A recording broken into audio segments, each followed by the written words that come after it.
bom estar aqui. Eu vou contar uma história para vocês que mistura um pouco de economia, desenvolvimento pessoal, e acho que pode ajudar bastante a gente a sair de alguns enroscos que a gente se meteu aí como sociedade. Quem aqui se preocupa com o futuro?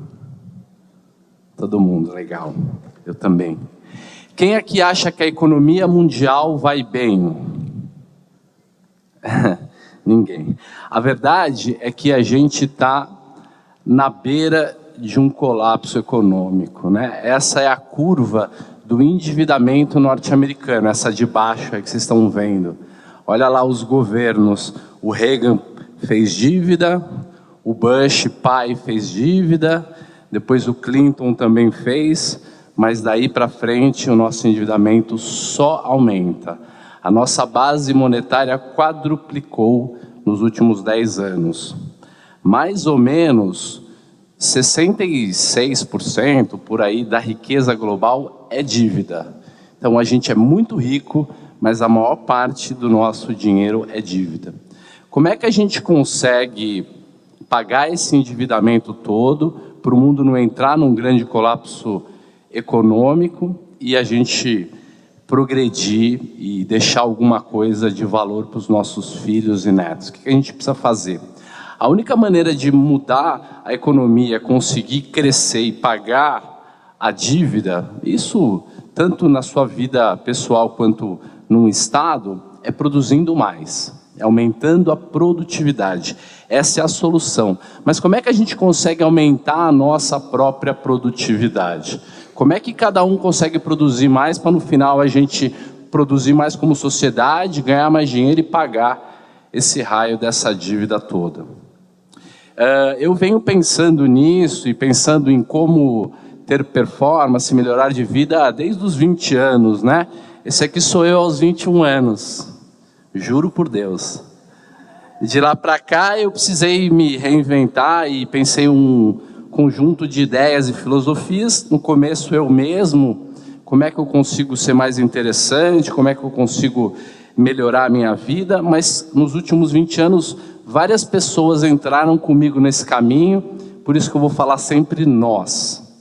A nossa filosofia hoje é a seguinte: primeiro, as duas verdades do budismo. Todo mundo quer ser feliz, o objetivo e o propósito de todas as pessoas é atingir a felicidade. Mas a gente do outro lado está constantemente, ou como diz o budismo, a gente está frequentemente insatisfeito.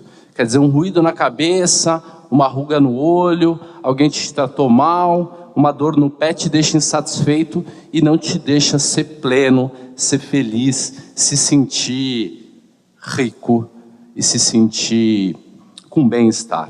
Como é que eu faço para diminuir essa insatisfação e esse sofrimento para atingir essa suposta felicidade? Para isso, a gente foi estudar a vida. E a gente foi estudar a vida não de uma maneira filosófica tradicional, com palavras. A gente se perguntou, que nem na física, qual é o menor pedaço da nossa vida?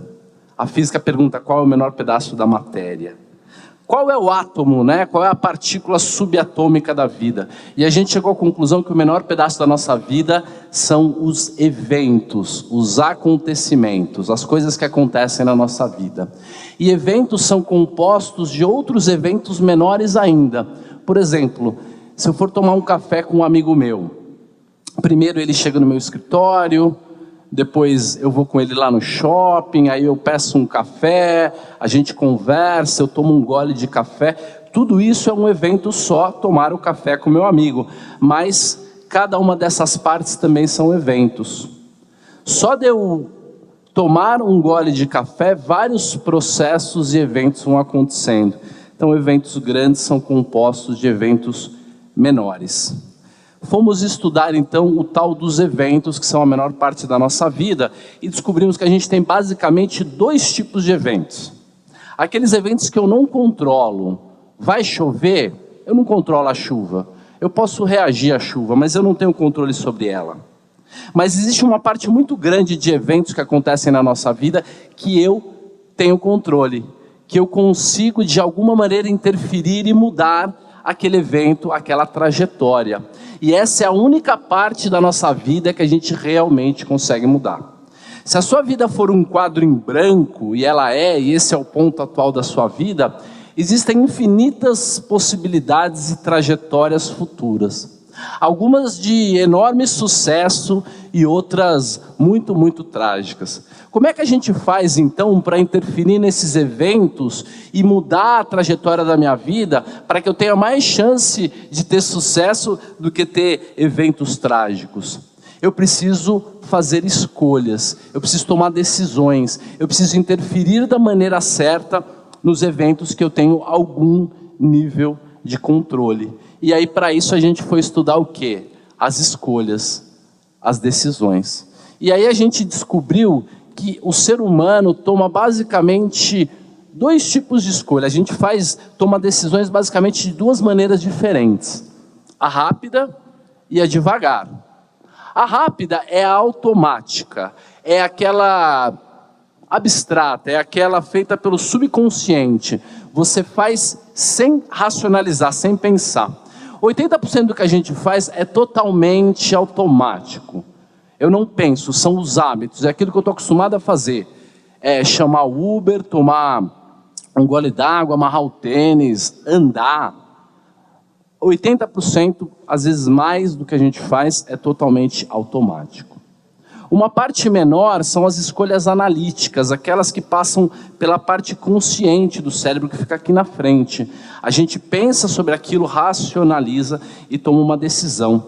A gente precisa de muita energia para esse tipo de decisão devagar. Então as escolhas mais importantes a gente usa ou deveria usar a consciência e o cérebro para tomar.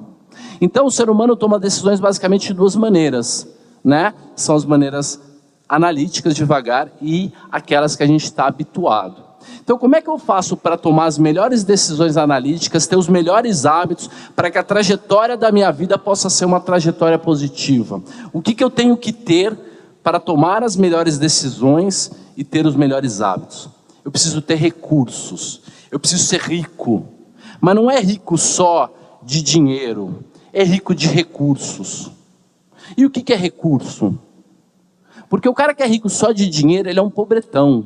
Está faltando um monte de coisa na vida dele. Recurso é tudo ou qualquer coisa que eu posso utilizar para melhorar as minhas escolhas, os meus hábitos e me fazer progredir. E a gente dividiu todos os tipos de recursos que existem no universo em 5 tipos. Primeiro, o dinheiro, né? O capital. Eu sou economista, então a gente pensa muito em dinheiro. E o cara que não tem dinheiro, ele vai morrer de fome. Aqui no mundo da matéria, a gente precisa de dinheiro e ele é muito importante. Mas ele não é tudo. A saúde também é fundamental. O cara que tem todo o dinheiro do mundo, mas que não tem saúde, vai ser o cara mais rico do cemitério. E caixão não tem gaveta. O cara vai embora e não vai levar nada. Vai deixar um monte de herdeirinho feliz e mal acostumado. Legal. Além da saúde, a gente também precisa de um terceiro tipo de recurso fundamental, que é o conhecimento. O sujeito que não tem conhecimento, ele é ignorante. Você pode dar $1 milhão na mão do cara, o cara vai fazer só bobagem. O cara vai se autodestruir porque ele não tem nenhum conhecimento, ele não sabe como fazer escolhas e como levar a própria vida. Além do conhecimento, que é um recurso fundamental, é o caminho seguro, é o aprendizado, a gente precisa ter também tempo. O tempo é um recurso tão raro, tão escasso, que ele só tem uma direção. O dinheiro você perde, ganha de novo. A saúde, você está meio mal, você se cuida, você consegue melhorar a sua saúde e se recuperar. O tempo você não recupera, ele só está passando, passando, passando. A gente vê e pensa o tempo de duas maneiras. O tempo do relógio, que é a produtividade, é fazer mais com menos, ser eficiente, ser produtivo. É disso que nós estamos falando hoje. Mas a segunda maneira que a gente vê e pensa o tempo, é o tempo filosófico, o tempo relativo, o tempo psicológico. 1 minuto na cadeira do dentista, fazendo um tratamento de canal, leva 1 ano. E aquele final de semana com as pessoas que você mais ama, piscou, já é domingo à noite, já está tocando a musiquinha do Fantástico, a gente já está meio angustiado. Além de tempo, de gerenciar bem o tempo, que é um recurso super raro e fundamental, a gente descobriu, e aí eu acho que foi quando as coisas fizeram sentido, foi o nosso momento eureka, falta um quinto cara aí. Cadê aquilo que me tira da cama de manhã, que me motiva, que me dá alegria? O quinto recurso é fundamental, é a cola, são as emoções. É a maneira como eu enxergo o mundo, é a maneira como eu reajo aos eventos e aos problemas.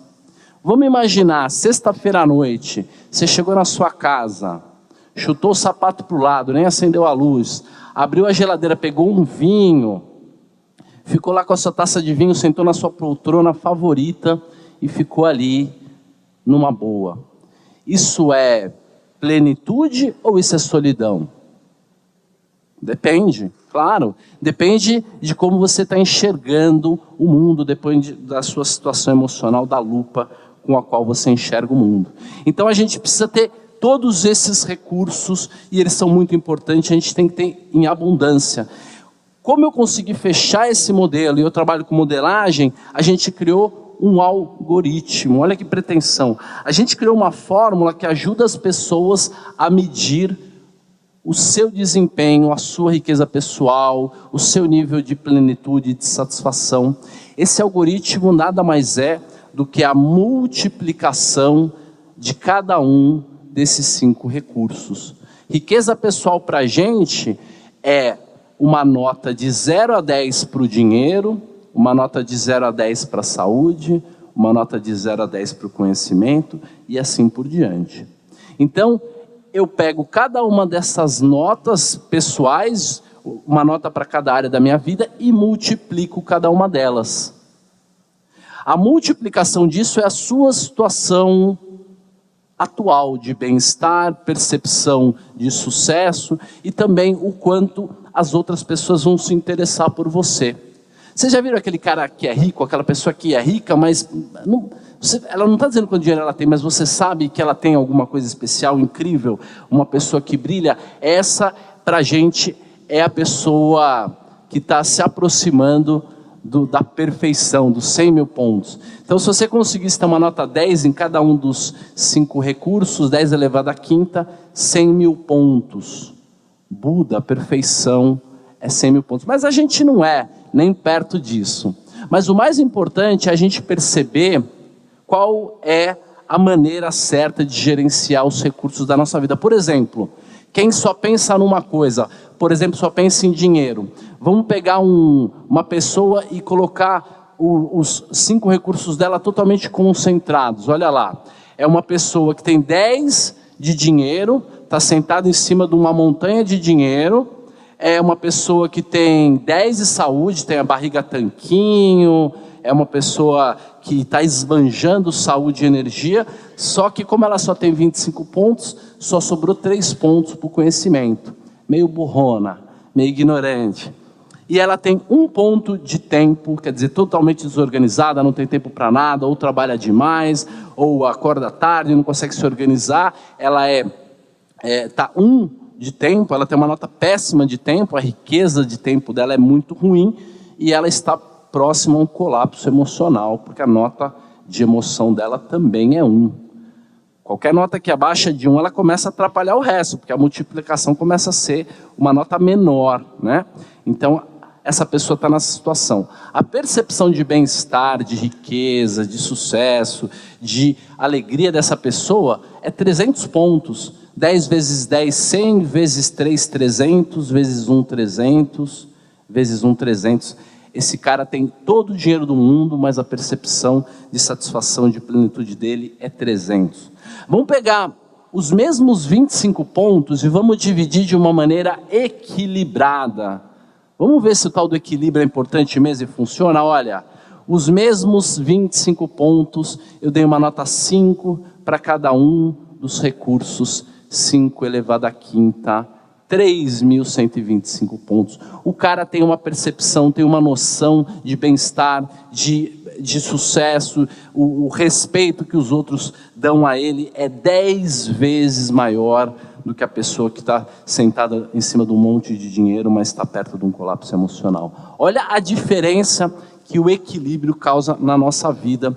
E depois a gente também chegou à conclusão que não interessa você ser rico de todos os recursos, se um deles chegar a zero, acabou, game over, o organismo entra em colapso e você morre. Olha quantos insights legais vindos desse algoritmo. A gente também aprendeu e criou um método, inclusive que a gente emprestou da economia e da biologia, de gerenciar os nossos recursos. Poxa, eu tenho muito dinheiro, mas eu estou insatisfeito. Como é que eu faço? Qual é o recurso mais importante da minha vida? O recurso mais importante da minha vida sempre é o que eu tenho menos. Se alguém chegar para o Jorge Paulo Lemann, um cara de 80 e tantos anos, que tem 30 bilhões de dólares, e perguntar para ele, você trocaria 100 milhões de dólares por mais 10 anos de vida? Eu acho que ele trocaria. O cara está com quase 90 anos. Agora, pergunta para uma criança na África, lá que está morrendo de fome, se ela trocaria 10 anos da vida dela por 100 milhões. Ela também trocaria, talvez boa parte da gente aqui também trocaria. Por quê? Porque o recurso mais importante sempre é aquele que eu tenho menos. Então o que eu devo fazer para aumentar os meus recursos é o que eu chamo de balanceamento dinâmico. Os recursos se equivalem. Se você tem tempo sobrando, vai ler um livro, vai trabalhar para alguém. Uma criança, quando nasce, ela tem todo o dinheiro do mundo, porque ela só precisa de leite e afeto. Ela tem uma saúde extraordinária, um bebê pode ter 43 graus de febre e não morre. Ela tem todo o tempo do mundo, ela acabou de nascer e emocionalmente ela é plena. Quando está feliz, está muito feliz, quando chora, chora muito. Ele tem todos os recursos menos o conhecimento. Um bebê tem só o conhecimento que veio instalado lá no sistema operacional básico, né? Até os 18 anos de idade ele vai ficar aprendendo. Por isso que uma criança de 6 anos de idade faz 350 perguntas por dia. Ela é uma máquina de aprender. Quando chegar lá perto dos 18 anos de idade, ela vai querer trocar os recursos que ela já tem, que é a saúde, um pouquinho de conhecimento que ela adquiriu, o tempo e aquela emoção toda por dinheiro. Porque ela quer tomar o próprio Guaraná e se independizar financeiramente. Esse é o ciclo da vida, a gente já faz o balanceamento dinâmico. A gente já troca o que está sobrando pelo que está faltando. O que a gente precisa fazer é de maneira consciente, com um plano, entendendo que eu tenho bastante desse recurso, mas está faltando outro. E aí você tem que ter um plano. E o trade-off, a troca tem que ser sempre positiva. Se eu comprar um livro, o que eu gasto? Eu vou até lá, gasto dinheiro, gasto tempo para comprar o livro, gasto tempo para ler o livro, gasto dedicação, podia estar fazendo outra coisa. O resultado que a leitura desse livro, que esse investimento tem que me gerar, tem que ser maior do que aquilo que eu gastei pelo livro. Senão a minha banheira de recursos vai ficar cada vez menor. Por isso que eu tenho que sempre fazer trocas positivas. Quando eu tenho que tirar de canequinha, investir menos. E o resultado tem que ser um resultado cada vez maior, para eu conseguir encher a minha banheira de recursos, inclusive até fazer sobrar recursos. Isso é a riqueza pessoal, é a maneira que eu gerencio os meus recursos. E aí nós criamos uma ferramenta nos últimos anos. Primeiro uma planilha de Excel, uma conta no papel, uma planilha de Excel, em que a gente ia se autoavaliando, trazendo os amigos, fazendo o cara testar a planilha, num treinamento. Hoje a gente tem um software e está se transformando num aplicativo. O que o aplicativo faz? Ele te ajuda a você descobrir qual é o teu nível de satisfação e de riqueza pessoal nesse momento. Através de mais de 150 perguntas, autoavaliação, qual a nota que você se dá para o seu endividamento, para as suas despesas, para a sua alimentação, para o seu equilíbrio emocional, para a sua percepção de satisfação emocional, você vai dando notas objetivas, subjetivas, vai classificando hábitos e itens na sua vida que você gostaria de melhorar. Hábitos ruins que você gostaria de evitar é muito importante. coisas que você gostaria de implementar, hábitos novos que você quer colocar na sua vida, você vai classificando. O aplicativo no final dá uma lista de 12 itens, por aquilo que é mais importante, as notas mais baixas, aquilo que você tem que mudar com mais urgência, e você escolhe 3 hábitos, 3 itens, eu chamo de 3 lutas, que você gostaria de nos próximos 2 meses mudar. Então você não tem que mudar a sua vida toda, cada um dos recursos e sub-recursos. Você tem que pegar aquilo que você está pior e colocar energia e fazer o balanceamento dinâmico ali. Pegar os seus recursos e falar, opa, estou me alimentando mal, estou 10 quilos mais gordo do que eu estava, eu não estou conseguindo mais ler, estou num relacionamento ruim.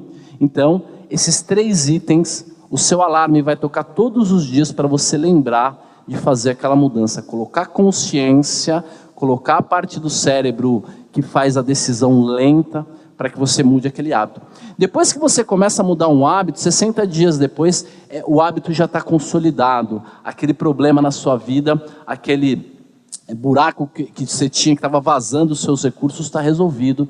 E você pode buscar uma nova conquista, uma nova mudança de hábito, uma nova evolução. E cada vez que você faz a ferramenta de novo, você vê um gráfico com o seu histórico, e vê aonde está os 100.000 pontos. E você faz simulações. O que aconteceria se a minha nota de dinheiro subisse para 9? O que aconteceria se a minha saúde caísse para 1? E você vai vendo o gráfico da sua vida subindo ou descendo. E a gente faz uma projeção de 20 anos. E é assim que você consegue, aos poucos, ir enriquecendo, se tornando uma pessoa cada vez melhor. Essa é uma tela, né, da nossa ferramenta, em que você tem a nota de cada recurso, a nota final, todo o plano de mudança. Então, qual era a nossa pergunta lá no comecinho? O mundo está na beira do colapso econômico. Isso aqui não é um exagero, não. A gente realmente está com um nível de endividamento absurdo e está precisando se reinventar. Como é que a gente consegue produzir mais com menos? Como é que a gente consegue aumentar a nossa produtividade? Eu vou ensinar para vocês a fazer dinheiro.